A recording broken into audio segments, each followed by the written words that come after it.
చాలా గందరగోళంగా ఉందనేది మనం అర్థమవుతుంది. అయితే మురళి గారు, మీ అంచనా ఏంటి? గల్ఫ్ కంట్రీస్ ఈ దాడుల వల్ల కొంత టెన్షన్ పడుతున్నట్టుగా ఉంది. అంటే సౌదీ అరేబియా కావచ్చు, యునైటెడ్ అరబ్ ఎమిరేట్స్ కావచ్చు ఎస్పెషల్లీ. సో వాళ్ళు ఈ సంఘర్షణ నుంచి అంటే వాళ్ళు ఆ పొజిషన్ ఎలా నావిగేట్ చేస్తారనుకోవాలి? గల్ఫ్ కంట్రీస్ చాలా ఒత్తిడిలో ఉన్నాయి, మొదటి నుంచే ఉన్నాయి. ఇరాన్ విషయంలో వాళ్ళకి ఆ ఒత్తిడి ఉంది. ఇరాన్ ఒక్కటే కదా గట్టిగా నిలబడ్డది. వాళ్ళందరూ లొంగిపోయారు, అమెరికాతో మంచి స్నేహంతో ఉన్నారు.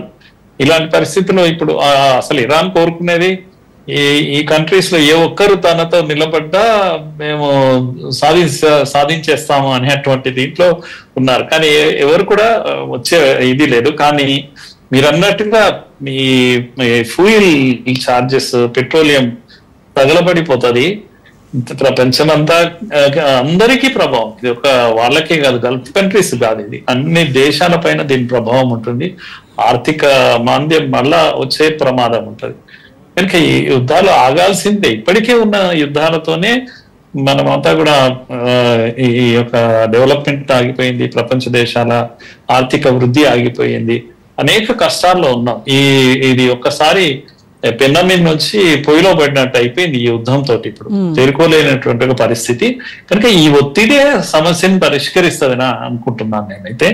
ఇప్పుడు ఇంతకుముందు వారు చెప్పినట్టుగా వాళ్ళు ఇజ్రాయెల్ మాట్లాడింది ఫ్రెంచ్ తో, ఫ్రాన్స్ తో, జర్మనీతో, ఇవన్నీ కూడా డిప్లొమసీలో భాగము అనేది నేను 100% అగ్రీ అవుతున్నాను. ఎందుకంటే ఉండొచ్చు ఇజ్రాయెల్ అలా ఒకవైపు మాట్లాడుతూ ఇంకోవైపు చేస్తున్నా.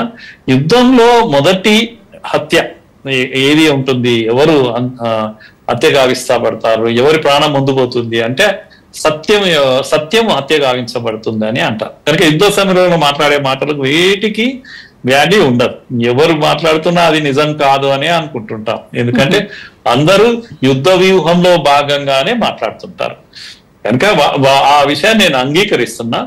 ఒకటే ఏదైనా హోప్ ఉంటే ఇలాగే పుతిన్ తో మాట్లాడడం, లేకపోతే వీళ్ళతో మాట్లాడడం వల్ల ఎక్కడో దగ్గర ఒక సాఫ్ట్ కార్నర్ ఇది డెవలప్ అవుతే ఒక ఆశ మనకు చూడాలి అని. మనలాంటి ముఖ్యంగా గ్రోయింగ్ కంట్రీస్ కు చాలా నష్టం ఇది. ఒక్కది కాదు, ఇది సౌదీలో లేకపోతే ఇంకేదో గల్ఫ్ కంట్రీస్ యొక్క నష్టం కాదు, ఇది ప్రపంచానికే, మానవాళికే ఇది నష్టం. ఎవరు కోరుకోరు, వెంటనే ఆగాలి వీలైనంత. ఇవి ఈవెన్ ఒక నెల రోజులు కొనసాగినా మనము ఇంకా నిలబడలేము, ఏ దేశం కూడా నిలబడలేదు.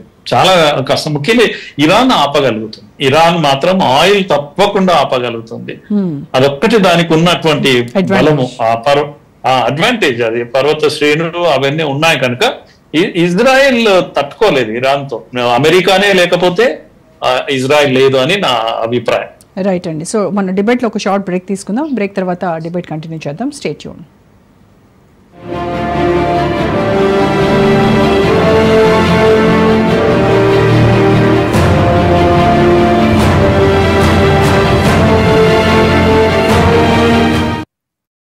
మన VVIT university, absolute discipline, absolute education.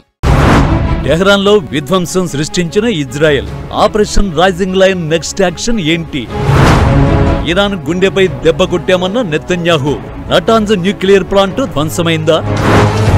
Blood to blood action తప్పదని వార్నింగ్. టెల్ అవీవ్ పై టెహ్రాన్ కౌంటర్ ప్లాన్ ఏంటి? బర్నింగ్ టాపిక్ రాత్రి 9:30 గంటలకు మీ రాజ్ న్యూస్ లో. మన VVIT university, absolute discipline, absolute education.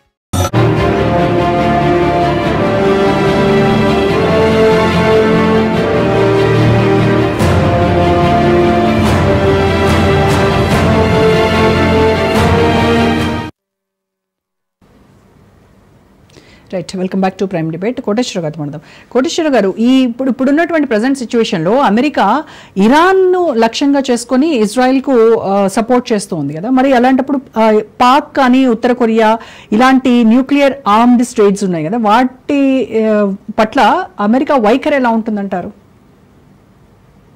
ఉత్తర కొరియా పట్ల అమెరికా